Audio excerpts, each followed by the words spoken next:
Hello and welcome to Return to Writing, another episode. These episodes aren't numbered, so this is just whatever this episode is about. And today it is sort of diving into something I mentioned in the Audra Winter video, and that is passion projects. Because I feel like it's a very appropriate way to follow up that video. So let's talk about that. Passion projects. When to scrap them, and can you salvage them? Now, I'm gonna say I have some experience with that. And let's see, do I have one of the... Oh, I do! I do have the very first book that was originally a passion project that I've tried to save multiple times. And there is definitely a short on here of some art I made for it. A Deal of Deception! Which was a fun fantasy adventure that does have a lot of potential. But understandably, I ended up shelving, putting to the side, occasionally trying to bring it back and save it, but it never worked. And then the one that I shelved for a while, and my second book that I mentioned in the Audra Winter video, The Collectors, which I'm currently trying to think of a new name for, so The Collectors is just a working title now. But this one I have tried to revamp and reboot so many times that I had to put it on pause and focus on other books. So let's talk about passion projects and when to scrap a project, and if it's even possible to salvage one. Now, starting out in your author journey, you are definitely going to be tempted to put the cart before the horse. Also, sorry for the lighting, just window right there. Window right there. I have a light right there. It's not the strongest, but we're making do. So if I jump cut throughout the video with my editing and the lighting is constantly changing, that's why. But back to what I was saying. When you're starting out as an author, it is tempting to put the cart before the horse, especially if you're going the indie self-publishing route, and promote the book you're working on long before it's even finished. It is very tempting to do that. Again, I totally did not do that with both of these books. No. No, I didn't. Totally did not. I totally didn't start pushing this thinking, oh yeah, no, it's gonna take off. It's gonna be the best. There's gonna be a whole trilogy series out of it. And then I totally didn't do something similar with this, thinking, oh, it's going to be amazing. And I started working on a prequel and character art and posters. And yeah, no. I totally didn't learn that lesson very early on, that you don't put the cart before the horse. But you don't put the cart before the horse. As tempting as it is, because a passion project, your first book will always be your baby. Your first book. It will always be a baby to you. It will always be the world you are the closest to, because you are so just engrossed in it. And any book you write, they are your babies. You care a lot about them. You put so much work and time into them. You can't help but be engrossed in it and just be fully immersed. But there is a level of separation that is needed, especially if you're going the self-publishing route. You're doing all of the work yourself because you can't either afford to hire other people to do like the cover art, the character art, the editing, the formatting, all of that. Because hi, my broke butt starting out. Yeah, been there, done that, still doing that. But you need a level of separation from your work in order to do that, because I mentioned this in the Audra Winter video, but when you are so just, again, engrossed and immersed in this passion project, it's like blinders.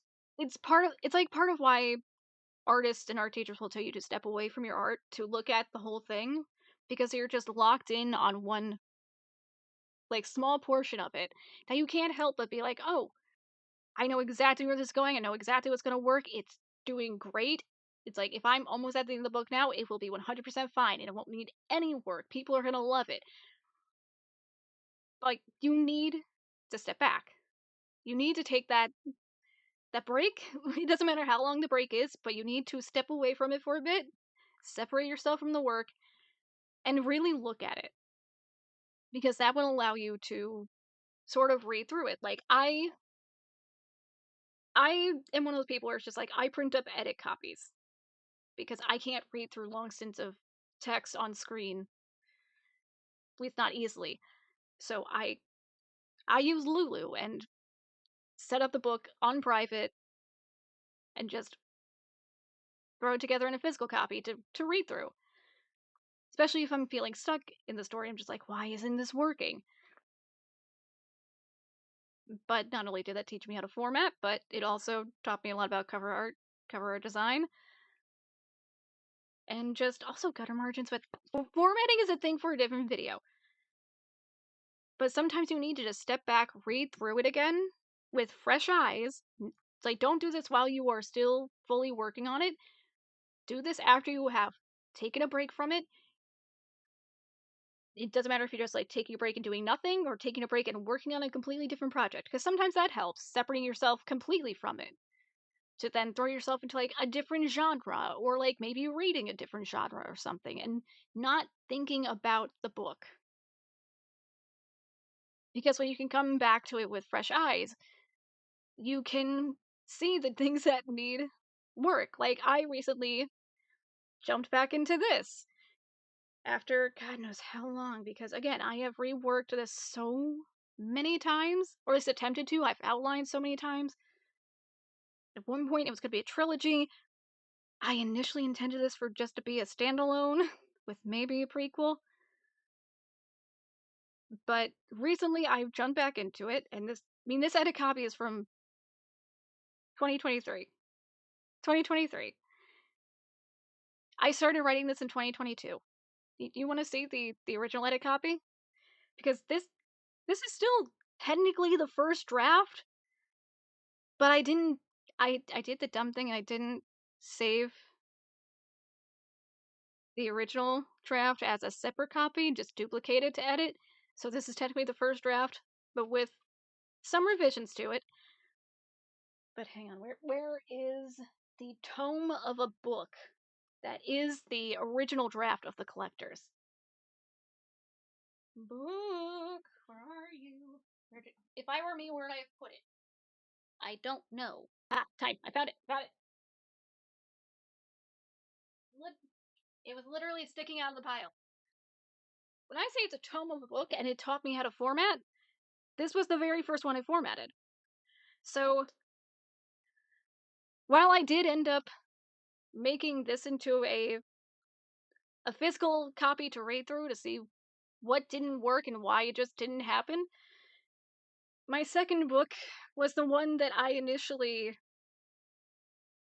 ignored. This was me testing to see if I could do sprayed edges on my own. I can't, but yeah, no, this thing. I I read through this whole thing. This is double spaced, I believe 12-point font.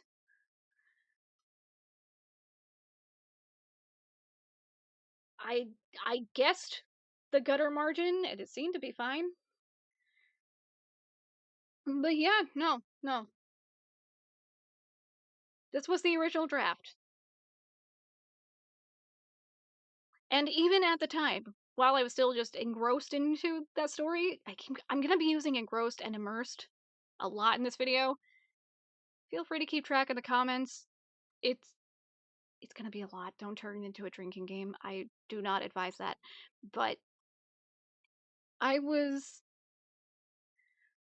still able to really, especially after printing this thing up, I was still able to separate myself enough from this because I was occasionally going back to working on this and starting to work on other things like my poetry book, which I don't really promote that much because it feels like reading high school poetry, even though I literally wrote this the same summer. Yeah, no, I wrote this the same summer. This was from 2022. The very first book I published. So it does hold a special place in my heart. But then there was that, and then there was this thing, which honestly, hang on. I should probably get the right cover out. This thing. The original! The original version of Dark Pine. Which even just comparing the writing between this and this, major change, major improvement. Like, it is crazy how much just working on multiple projects can help you improve your writing. But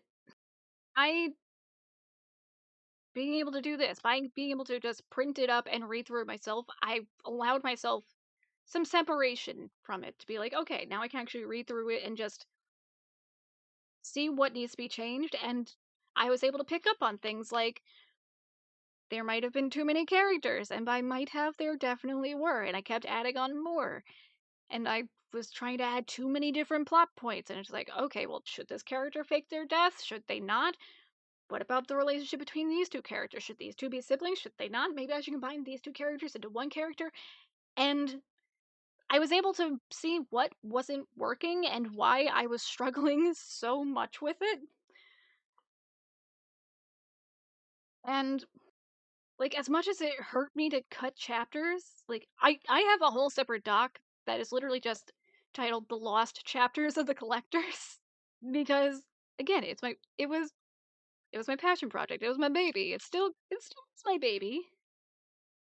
I'm just more willing to let things go with it now.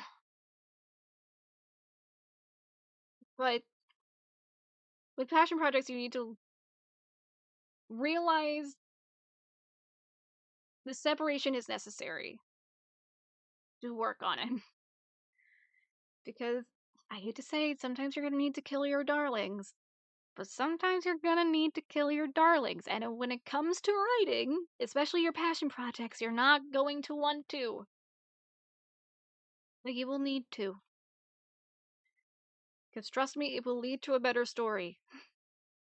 If you can get someone else to read it, have them read it, have them be honest, and just take notes, and don't be afraid of the criticism. Don't be afraid of cutting things, because it will help in the long run. But now, let's talk about, before we go into how to save a passion project and how to salvage it, which is what I'm doing with this, let's go to the ones that teach you when to shelve a passion project. So we are returning to my very first book, Deal of Deception. I only made it 5 chapters in, but I had the whole thing outlined. Now, I will give myself credit for the story I wanted to write. For my very first book, I give myself credit. But I was a little overly ambitious. Again, I was planning on this becoming a trilogy. This was meant to end on a cliffhanger. I still have the original outline somewhere, but it took a while for me to really be like, okay, eventually, somewhere down the line when I'm more confident in my writing and whether or not I can tackle this story, maybe I will revisit it. But for now, it is not. It's not. It's it's just not gonna happen. Fetch isn't gonna happen. Fetch isn't gonna happen. Just, yeah, even just looking at it, still just, it hurts to know it's not going anywhere for the moment, but eventually, down the line, maybe. Learning when to let go of a passion project and move on isn't easy. I mean, luckily when I started writing this, I also started writing this, because this initially, I started writing in the middle of this. So I was kind of giving myself a break from A Deal of Deception,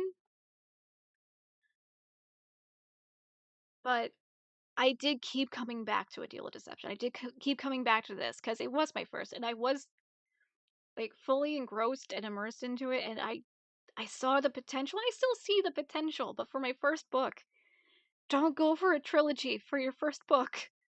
Don't. I don't care how much you outline. Start small. Start simple. The first like book I released, not counting the poetry book, even though that is a book, but the first like story book I released was a collection of short stories. A collection of short stories that I initially didn't even release as a book first. I released these.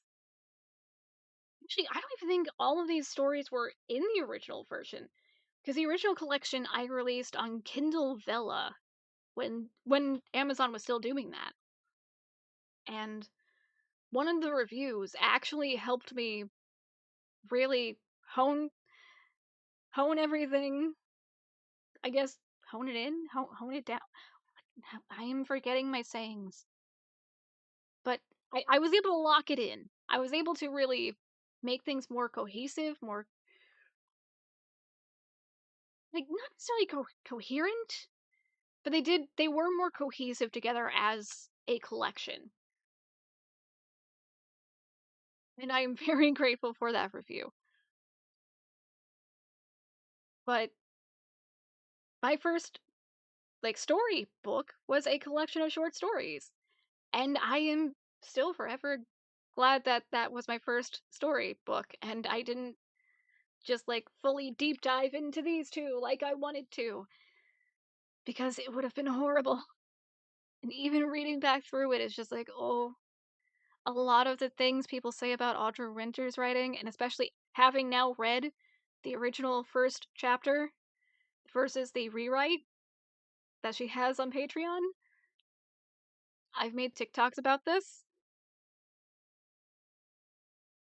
I do kind of prefer the original first chapter, I'm gonna be honest, even though it was very, like, info dumpy, and the dialogue didn't completely feel natural.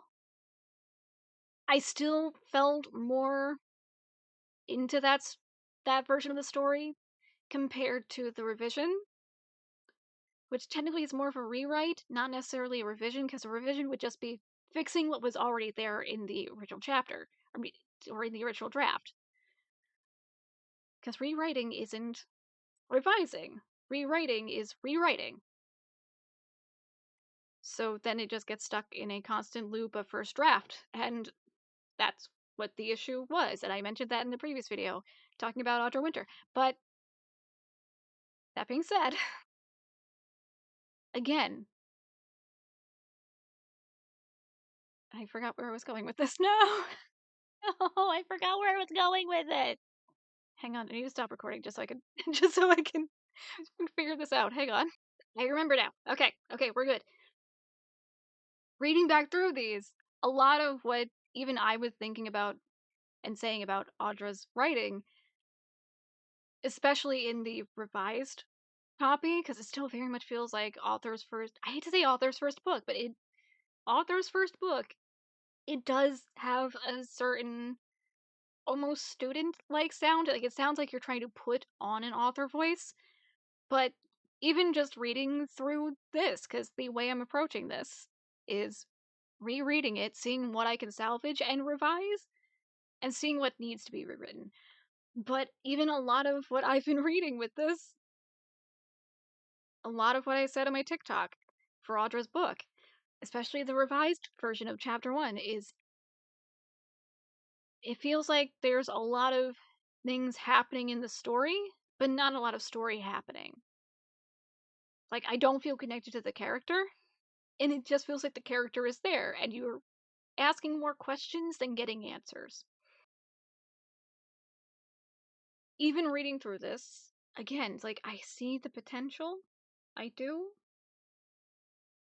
But why didn't this work? I have asked myself that so many times over the years, and it took me a little too long to realize that I over outlined. I over outlined to the point where I felt like I wrote the story already. Like, I felt like I already wrote the book with the outline. So when it came to actually writing the book, I was just like, didn't I already write this? No, I didn't. I didn't. I planned it, but didn't actually write it. And again, then it just turned into, oh, there are too many characters now. There's too much going on. I'm trying. Again, it was too much. It was too ambitious for a first novel. So I scrapped it, or at least shelved it for now. So eventually I will return. I will return to A Deal with Deception. But it took me a little too long to realize that while there is a good story, and while I mean, the outline in general, I love that outline. I love the story it is telling. And I do think it has potential, but I don't think I was ready to tell that story. And eventually, when I am more confident in my writing and myself as an author, I will return to this. But for now, I just need to put this away. I need to put it away and focus on other stories like Opposing Forces, my current fantasy novel that is almost done with draft 1. So I'm excited for that, adding in new chapters. But let's talk about trying to save a passion project. And don't worry, I'm not going down the Audra Winter path. Trust me, I almost did with this book when I originally was working on it. I at one point did almost consider starting an LLC. I literally almost went like almost the exact same route. Just mine is having everything printed and shipped to me and starting up my own little warehouse. Because again, I'm broke. I started writing literally the last year of my job because I worked retail. I worked retail in a clothing store in a dying mall, and that half of the mall is now officially just demolished. That location doesn't even exist anymore. I didn't, at that point, I didn't know if I was still going to have a job. That's why I started writing, because it was just like, there is no waiting. I don't have the luxury of waiting to write the book, find an agent, and then query it to publishers. I didn't have the luxury of the wait. So it was either now or never. So I started writing. Yeah, yeah. That's how I became an author. The long and short story. But I think that's part of why I doubled down on my books. Well, books plural, but this book especially, as much as I did, because it's like I I saw the vision. I it's like I saw the potential it had. And again, I still do. I still do. But I think I was just way too close to the story. Again, if it's those blinders that you get where you're just locked in and focused that you can't really see what's not working. And I feel like it's been long enough since I last tried reworking it that I feel confident that I can actually try to save this. Because again, this was supposed to be a standalone with maybe a prequel. I mean, one of the reworks turned into a plan for a trilogy, but I might just separate that as its own thing. Again, down the line, I am not in the mood to write a trilogy. I am not in the mood or just like the skill level to write a trilogy right now. I will stick with standalones and short story collections. But I do feel confident enough to try and salvage as much as I can. So, how am I going about it? How am I trying to save my passion project? Well, for starters, I'm glad I printed this up because I have started reading through it. trying not to edit as I go. It's not easy. It's like I have a habit of editing as I go. I'm forcing myself not to. So instead, as I read, see if I can get this out from under the keyboard, I have been taking notes. I've been making notes of things that I can keep, things that need to be rewritten, which is a lot. Also, things like, okay, what were issues with the original draft that I remember being issues, and what are issues that I'm noticing as I'm reading this? So I'm kind of just more so observing the book as I read, and occasionally also starting the new draft because I did start writing the overhaul, the overhaul draft of the collectors. And starting off, already, I would say just the difference in writing style in comparison to that first draft, because let's be real, not much really changed between these two versions of the draft. Just things were cut, and then I made notes about chapters that were going to be added in. So then you just have pages like this, where it's just like, oh, chapter and then plans for the chapter. I'm really just, again, observing the book as I go. And right now, even with the little bit of the overhaul draft that I have started writing, the difference between the two is night and day. Like this reminds me very much of how Audra Winter's revised first chapter that you can read on Patreon sounds in a way. It has a very similar tone to it of there are things happening. There are things happening. Things are happening to the character. But there isn't really anything story-wise that's happening. That is my main approach to trying to salvage that. And so far, I would say it's doing well. I will pop the original chapter 1, wait, first page of chapter 1 on the screen, and then the current first page of chapter 1, at least as of recording this. So if you want to pause and read that, that's there. I believe I also posted it on Patreon too, where I will also be posting sneak peeks of my books. So those will be the sneak peeks will be under the free tier. Don't worry, everyone will have access to that. I will show the difference, and I can tell you right now, just even looking at it, it's like, again, the confidence level is there now.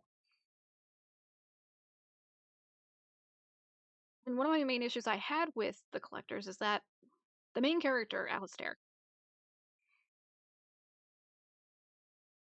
the story was happening, but it felt like it was happening to him. He didn't really feel like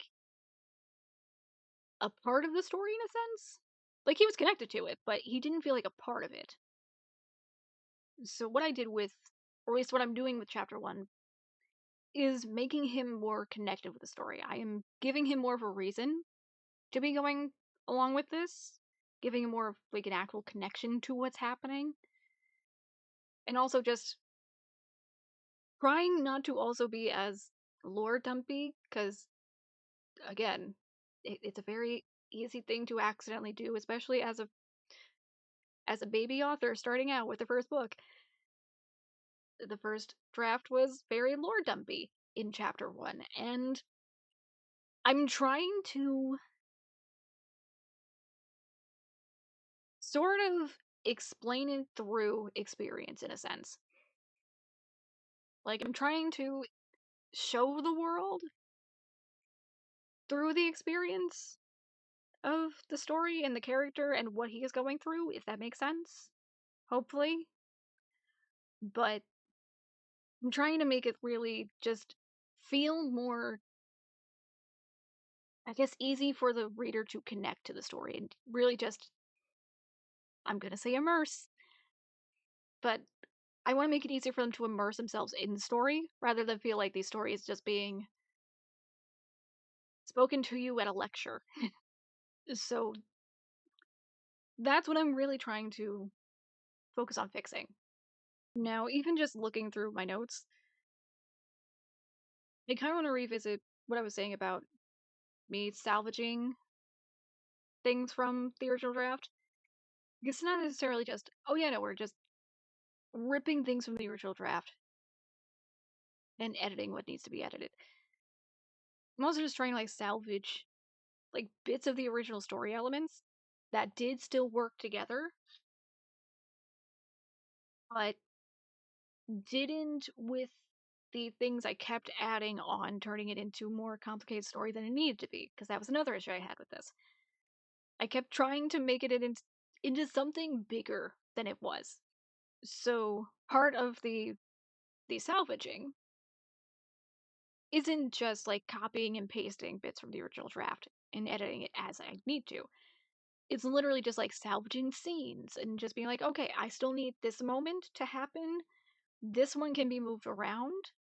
Because there are things where even just like rereading this, I'm just like, okay, that's a continuity error. It's like if this character got killed here, then this is where they need to be. But if they got killed there, but they left this spot earlier, they shouldn't technically have been there to begin with. And it just becomes like this whole complicated thing of, okay, I just need to move things around in a way that makes sense. But even then, currently, like one of the bits in chapter 1, there there is an interaction that happens technically in chapter 2, I think. Is that chapter 1 or 2? I think that was chapter 2. No, that was chapter 1. Okay, so yeah, no, there was an interaction in chapter 1 between the main character and one of the other characters, and it's a big character. It was gonna be like a very quick introduction where it's like later on the main character finds out who they were, and be like, oh, that's why they seemed familiar. But with the way I'm sort of fixing it, that can't happen, especially with the new intro to the chapter or the new take on that intro in a sense, because it's still a very similar intro.